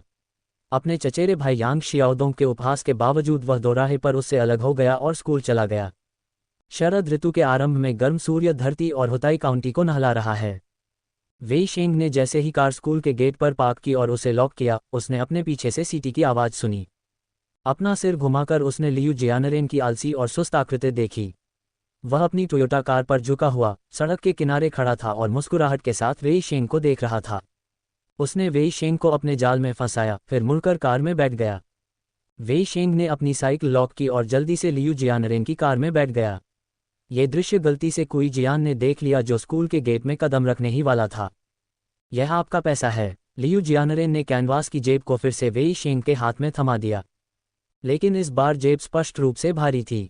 30,000 ट्यूशन फीस, 50,000 दांव, कुल 80,000 महासागर। लियू जियानरेन ने कुछ लालची आंखों से कैनवास की जेब को देखा और फिर वेई शेंग को अजीब तरह से देखा। आप क्या कहते हैं कि आपकी छोटी लड़की इतने पैसे चाहती है? आपको मुझे यहाँ रखने की ज़रूरत नहीं है। वह स्वाभाविक रूप से मजाक कर रहा है, लेकिन मुझे उम्मीद नहीं थी कि वेई शेंग कैनवास पॉकेट को लियू जियानरेन को फेंक देगा। मैंने भी ऐसा करने की योजना बनाई थी। लियू जियानरेन अचंभित रह गया। उसने बस सहजता से कहा, मैं शेयरों में सट्टा लगाने जा रहा हूं, लेकिन मैं खाता नहीं खोल सकता। जाओ और खाता खोलो, पैसे से मुझे सट्टा लगाने में मदद मिलेगी। मेरे आदेश के अनुसार मैं तुम्हें पहल करने की अनुमति नहीं देता। वेई शेंग ने लियू जियानरेन को कागज का एक टुकड़ा दिया। इसमें बताया गया है कि किस दिन कौन से स्टॉक खरीदें और किस दिन कौन से स्टॉक बेचें। लियू जियानरेन ने सूची उठाई और उसे देखा।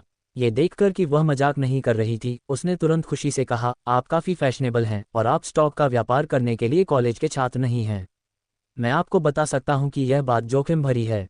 यदि आप सावधान नहीं रहे तो आप नहीं बचेंगे। तुम्हें जाने दो, बहुत बकवास है। वेई शेंग उससे बात नहीं करना चाहता था।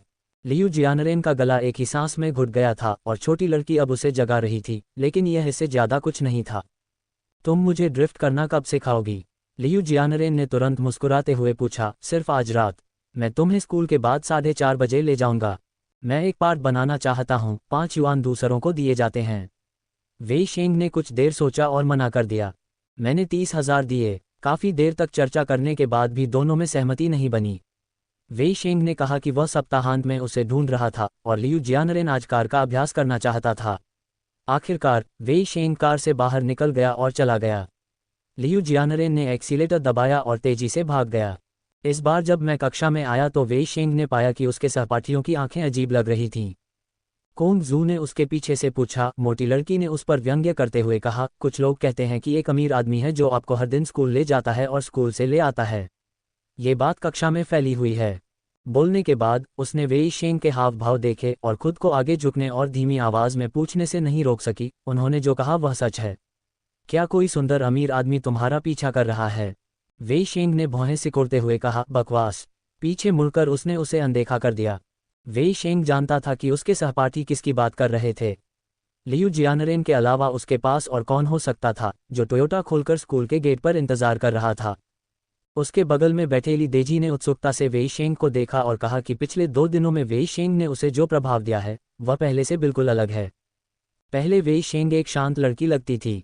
वह एक छोटी सी लड़की थी जो दिन भर वांग यान के साथ काम करती रहती थी, कभी कभी होमवर्क कॉपी करने के लिए चिल्लाती थी और जैसे ही वह गणित और अंग्रेजी की क्लास लेती थी वह घबरा जाती थी। लेकिन अब वेई शेंग पहले जैसा वेई शेंग नहीं लगता। उसने बिना किसी शर्म या सांस के अपने शिक्षक को चुनौती देने की हिम्मत की। वह पूरे दिन अप्रासंगिक शैली के साथ शांत रहता था और कभी कभी खुद को मूर्ख बनाता था और उदासीन दिखता था। तुम क्या सोच रहे हो? चलो आज स्कूल के बाद साथ चलते हैं। जब मैं सोच रहा था मैंने देखा कि वेई शेंग ने अचानक अपना चेहरा घुमाया। सूरज के नीचे उसका छोटा चेहरा कभी इतना चमकीला नहीं था। ली देजी ने आश्चर्य से वेई शेंग को देखा, लेकिन कुछ देर तक कोई प्रतिक्रिया नहीं दी। आज रात को मेकअप कर लेना, वेई शेंग ने याद दिलाया। ली देजी ने तुरंत प्रतिक्रिया व्यक्त की और शीघ्रता से सिर हिलाया। क्लास के बाद मेरे पास करने को कुछ नहीं है। अगर आपके पास करने को कुछ नहीं है तो मुझे विषय बताओ, वेई शेंग ने फिर पूछा। इस बार ली देजी सावधान नहीं थे, इसलिए उन्होंने सहमति में सिर हिलाया। इस तरह वेई शेंग ने कक्षा की बात ईमानदारी से सुनी और जब उन्हें ऐसी समस्याओं का सामना करना पड़ा जिनका वे समाधान नहीं कर सकते थे तो उन्होंने ली देजी से कक्षा से बाहर निकलने के समय में अपनी शंकाओं का समाधान करने के लिए कहा। ली देजी ने धीरे धीरे पाया कि वेई शेंग बहुत होशियार था और उसका आधार ठोस था। वह एक ही बिंदु पर सभी सवालों को समझने में सक्षम था और इसके लिए उसे बहुत अधिक प्रयास नहीं करना पड़ा। यहाँ तक कि कुछ कठिन वेई शेंग शोध और शोध भी उसे जवाब देने के लिए प्रेरित कर सकते थे। कक्षा के दौरान वेई शेंग ने कुई जियान के बारे में भी एक खबर सुनी जिसमें कहा गया था कि इस साल काउंटी के शीर्ष 3 छात्रों को पुरस्कृत किया गया था और चौथे मिडिल स्कूल ने 2 स्थानों पर कब्जा कर लिया था जो दोनों जूनियर हाई स्कूल के तीसरे वर्ष में थे। उनमें से एक कुई जियान था। पूरा दिन बहुत तेजी से बीतता है। जब स्कूल खत्म होता है तो वेई शेंग ली देजी से अपने स्कूल बैग पहले से पैक करने का आग्रह करता है और घंटी बजने पर कक्षा से बाहर निकल जाता है। ली देजी को पहले तो आश्चर्य हुआ कि वह इतनी चिंतित क्यों है, लेकिन जब वह सीढ़ियों के शीर्ष पर पहुंची तो उसने चलना बंद कर दिया और वहीं इंतजार करने लगा। आप किसका इंतजार कर रहे हैं? ये देखकर कि वेई शेंग स्पष्ट रूप से किसी का इंतजार कर रहा था, वह हमेशा अपना सिर ऊपर की ओर उठाते हुए पूछे बिना नहीं रह सका। किसी दोस्त का इंतजार करो, वेई शेंग ने सिर हिलाते हुए जवाब दिया। उसने अपने बैग से धूप का चश्मा निकाला और उसे पहन लिया। बड़े धूप के चश्मे ने हथेली के आकार के चेहरे के लगभग आधे हिस्से को ढक लिया था। लोग सीढ़ियों पर आते जाते रहे और जल्द ही मैंने कुई जियान और कुछ लोगों को बातें करते हुए नीचे की ओर जाते देखा। इस बार कुई जियान के बगल में एक लड़की थी।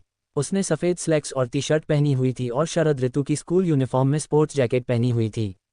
वह युवा और सुंदर दिख रही थी, जिससे लोगों को बहुत साफ और ताज़ा एहसास हो रहा था।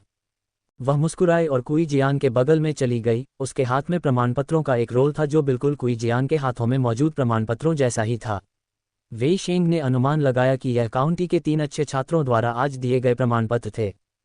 कुई जियान के लिए उससे बात करते समय उसके चेहरे पर हल्की सी मुस्कान लाना भी दुर्लभ है, और वह देख सकता है कि दोनों के बीच अच्छे संबंध हैं। कुई जियान ने भी स्पष्ट रूप से वेई शेंग को देखा और उसका सिर तुरंत थोड़ा बड़ा हो गया। जब वेई शेंग उसके पास से गुजरा तो उसने जानबूझकर अपना चेहरा नीचे कर लिया और उसकी ओर देखा तक नहीं। कुई जियान, मुझे आज स्कूल के बाद क्लास लेने के लिए सहपाठियों के पास जाना है और मैं साथ में घर नहीं जा सकता। वेई शेंग ने उसके रवैये की परवाह नहीं की और स्वाभाविक रूप से उसके पास चला गया। ली देजी दंग रह गई। कुई जियान के बगल में बैठी लड़की दंग रह गई, यहाँ तक कि कुई जियान के बगल में बैठे दोस्त भी दंग रह गए। वेई शेंग ने कल स्कूल की छुट्टी होने पर कुई जियान से कहा था कि वह उसके साथ घर जाएगा क्योंकि वह रास्ते में था, इसलिए उसे आज उसे बताना पड़ा कि उसे ली देजी के साथ क्लास में जाना है। उसने ये भी नहीं सोचा कि वह शुरू से अंत तक अकेले ही निर्णय ले रहा था, और कुई जियान ने इसे गंभीरता से नहीं लिया। कुई जियान ने अपना सिर घुमाकर उसे काले चेहरे से देखा और महसूस किया कि वह इस वजह से उससे कुछ नहीं कहना चाहता था, इसलिए उसने धीरे से एक शब्द कहा, ठीक है। आसपास के सभी लोग हैरान थे। ली देजी ने अपना मुंह खोला। वह जूनियर हाई स्कूल के तीसरे वर्ष में कुई जियान के बारे में जानता था। उस दिन खेल के मैदान में विशेंग की गुंडागर्दी के बारे में शायद कोई नहीं जानता होगा, लेकिन वे इतने परिचित कब हो गए। कुई जियान के सभी दोस्तों ने अजीब भाव से कुई जियान की ओर देखा, फिर वेई शेंग की ओर, तथा कुई जियान के बगल में प्रमाण पत्र पकड़े खड़ी लड़की की ओर देखा और फिर मजाक में तथा शर्मिंदगी से पहले ही चले जाने को कहा। लड़की एक पल के लिए स्तब्ध रह गई, फिर मुस्कराते हुए कुई जियान की ओर देखने लगी। क्या ये वही लड़की है जो उस दिन खेल के मैदान में थी? वेई शेंग को याद नहीं था कि कुई जियान की हुताई काउंटी जूनियर हाई स्कूल में एक गर्लफ्रेंड थी। क्या ये वह लड़की हो सकती है जिसे मैं उन सालों में पसंद करता था? इस बारे में सोचते हुए वेई शेंग मुस्कुराया और लड़की की ओर अपना हाथ बढ़ाया। नमस्ते वेई शेंग, मैं कुई जियान का दोस्त हूँ। कुई जियान ने भौहें से कुढ़ी। वह परिचित थी। ऐसा लगता था कि मैं उससे कई बार नहीं मिला था, दोस्त तो दूर की बात है। लड़की भी मुस्कुराई और उससे हाथ मिलाने के लिए आगे बढ़ी। दूशान, मैं कुई जियान के साथ एक ही टेबल पर बैठी हूँ। वेई शेंग ने एक लंबी चीख मारी। ये आप एक ही मेज पर निकला? क्या तुम हमारे स्कूल की एक और 3 अच्छी छात्रा हो? वेई शेंग मुस्कुराया और लड़की के हाथ में प्रमाण पत्र देखा। लड़की ने भी मुस्कुराकर सिर हिलाया। कुई जियान के इतने अच्छे रोल मॉडल के लिए धन्यवाद। उसके बाद उसने कुई जियान की तरफ प्यार से देखा। क्या तुम कुंवारी हो? वेई शेंग ने खुद को ये पूछने से नहीं रोका, क्योंकि वे तीनों बातें करते हुए शिक्षण भवन से बाहर जा रहे थे। अप्रत्याशित रूप से उसके स्पष्ट प्रश्न से कुई जियान का चेहरा अचानक थोड़ा उतर गया और दूशान के गाल लाल हो गए और दोनों ने एक साथ कहा, नहीं। वेई शेंग ने खुद को सिर हिलाया। मैं बस इतना कह रहा हूँ, मैंने नहीं सुना कि कुई जियान की जूनियर हाई स्कूल में कोई गर्लफ्रेंड थी। ये देखते हुए कि यह लड़की स्पष्ट रूप से कुई जियान को पसंद करती है, ये दुर्लभ है कि कुई जियान उसे अस्वीकार नहीं करता है, लेकिन वह दूसरे स्कूल में स्थानांतरित होने वाला है। इस समय अन्य लड़कियों को विलंबित करने के लिए एक अजीब तरह का प्यार रोकना। उसने दोनों से गंभीरतापूर्वक कहा, एक दूसरे के लिए आदर्श बनना, एक दूसरे की निगरानी करना और सीखना अच्छी बात है। समय से पहले प्यार के बारे में मत सोचो, यह अच्छा नहीं है। कुई जियान तुरंत रुक गया और काले चेहरे के साथ वेई शेंग से कहा, तुम मेरे साथ आओ। उसके बाद वह मुड़ा और एक तरफ चला गया। वेई शेंग ने ली देजी से यहीं उसका इंतजार करने को कहा, फिर मुड़कर उसके पीछे चला गया। हवा चलती है और सूर्यास्त ढल जाता है। स्टेडियम के किनारे कुई जियान बेज रंग के आरामदायक कपड़े पहने हुए हैं, आसमानी नीले रंग का स्कूल बैग लटकाए हुए हैं और उनके छोटे और ताज़ा बाल हवा में उड़ रहे हैं। ये वास्तव में साफ और सुंदर है। वेई शेंग उसकी ओर देखते हुए उसके करीब गया। चोई ह्युन ने अपनी पलकें उठाईं और उसकी ओर देखा, फिर धीरे से आह भरी और कहा, मैं अगले सप्ताह दूसरे स्कूल में स्थानांतरित हो जाऊंगा। इतनी जल्दी? वेई शेंग के चेहरे पर कोई आश्चर्य नहीं था, उसके नाजुक छोटे चेहरे पर अभी भी मुस्कान थी। हाँ। कुई जियान ने सिर हिलाया, बेज स्लैक्स की जेबों में हाथ डाला, अपना चेहरा घुमाया और धीरे से कहा, मुझे पता है कि तुम मेरे और मेरे लिए अच्छी भावना रखते हो। वास्तव में मैं तुम्हारी बहुत प्रशंसा करता हूँ और सोचता हूँ कि तुम्हारा स्वभाव अच्छा है, लेकिन मैं जल्द ही हुताई काउंटी छोड़ रहा हूँ। तब तक हमारे जीवन कभी भी ओवरलैप नहीं होंगे, इसलिए मुझे उम्मीद है कि तुम मेरा पीछा करना बंद कर दोगे। उसने ये शब्द थोड़ी शर्मिंदगी के साथ कहे, क्योंकि अगर कोई लड़की उसके बारे में अच्छी राय रखती थी या सीधे तौर पर कहती थी कि वह उसे पसंद करता है, तो भी वह अपने अलगाव भरे रवैये के तहत जानबूझकर उन विचारों को खारिज कर देता था। वेई शेंग अपवाद प्रतीत हुई। वह कुछ हद तक अतिशयोक्तिपूर्ण तरीके से, बिना किसी कारण और बिना किसी प्रस्तावना के उसके बगल में दिखाई दी, जैसे कि जबरन उसके जीवन में घुसना चाहती हो। इससे वह थोड़ा अचंभित, असहज और असहनीय महसूस करने लगा, इसलिए मैंने उसके इरादों को सीधे तौर पर समझाना चाहा, और मेरा इरादा उसे ठेस पहुंचाने का नहीं था। मैंने सोचा कि ये शब्द सुनकर सामने वाली लड़की थोड़ी उदास हो जाएगी, और कम से कम उसे शर्मिंदगी तो होगी ही, जैसा कि होना चाहिए। लेकिन उसे अपने मुंह के कोनों को खोलते हुए और खुद को हंसते हुए देखते हुए उसका छोटा चेहरा उज्ज्वल था और सूर्यास्त में आगे बढ़ रहा था, और कहा, मैंने पहले इतना नहीं सोचा था, लेकिन अब मैं वास्तव में आपको थोड़ा पसंद करता हूँ। उसके बाद वेई शेंग ने धीरे से अपनी मुस्कुराहट को दबाया, आगे बढ़कर उसे अपनी बाहों में जकड़ लिया। कुई जियान, तुम मेरे सबसे अच्छे दोस्त हुआ करते थे। तुम पहले भी थे, अब भी हो और भविष्य में भी रहोगे। चाहे तुम कहीं भी जाओ, हमारे बीच का बंधन कभी खत्म नहीं होगा। ली देजी अचंभित रह गई, डूशान अचंभित रह गई, और कुई जियान अचंभित रह गई। वेई शेंग ने अपनी बाँह पीछे खींची और 2 कदम पीछे हट गया। कुई जियान की स्तब्ध अभिव्यक्ति को देखकर, जो भय से मिश्रित थी, उसने भौहें सिकुड़ी और सोचा, शायद वह अपने पिछले जीवन से अलग तरीके से खेलता था और उसका व्यक्तित्व अलग है, इसलिए कुई जियान का उसके प्रति रवैया भी बहुत अलग है। ये सोचते हुए उसके चेहरे पर हल्की मुस्कान आ गई। कुई जियान, मुझे बहुत ज्यादा बकवास बातें करना पसंद नहीं है, इसलिए मैं ये केवल एक बार कहती हूँ।